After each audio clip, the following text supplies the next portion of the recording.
রবিবার মানে হচ্ছে ব্যাঙ্গালোরের বিভিন্ন জায়গা ঘুরে বেড়ানো এবং খুঁজে খুঁজে দেখা যে কোথায় কোথায় বাঙালি দোকান আছে।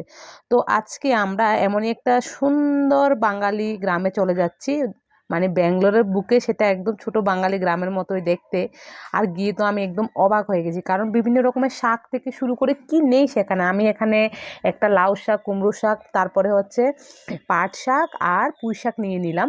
সঙ্গে নিলাম কাঁকরোল, কলার মোচা, তারপরে গন্ধরাজ লেবু, লতি, বরবটি, কচুরাটি এবং কচুও পাওয়া যায়। আর এই কাকুটার থেকে দুটা যাওয়ার পরে আমরা সামোসাও খেয়ে নিলাম।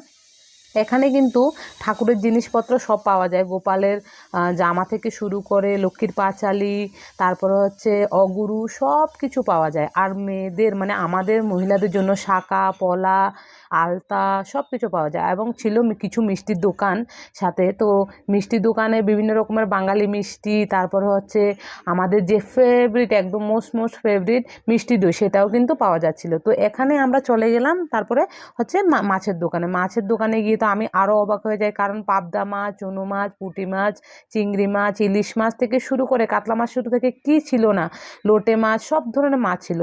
তারপরে যখন ওইখান থেকে আসলাম তখন রাস্তায় দেখি মুড়ি বিক্রি হচ্ছিল, তো একটা মুড়ির প্যাকেটও নিয়ে নিলাম। তো আজকে আমার তো সব বাজার করা কমপ্লিট হয়ে গেল, আমরা চলে যাচ্ছি এখন বাড়িতে। আপনারা কারা কারা আমার মতো রবিবার করে এরকম বাঙালি বাজারের খোঁজে বেরোন, অবশ্যই কিন্তু কমেন্টে জানাবেন। আর ভিডিওটা কেমন লেগেছে তাও কমেন্টে জানাবেন। দেখা হচ্ছে নতুন কোনো ভিডিওতে। সুস্থ থাকবেন, ভালো থাকবেন, টাটা।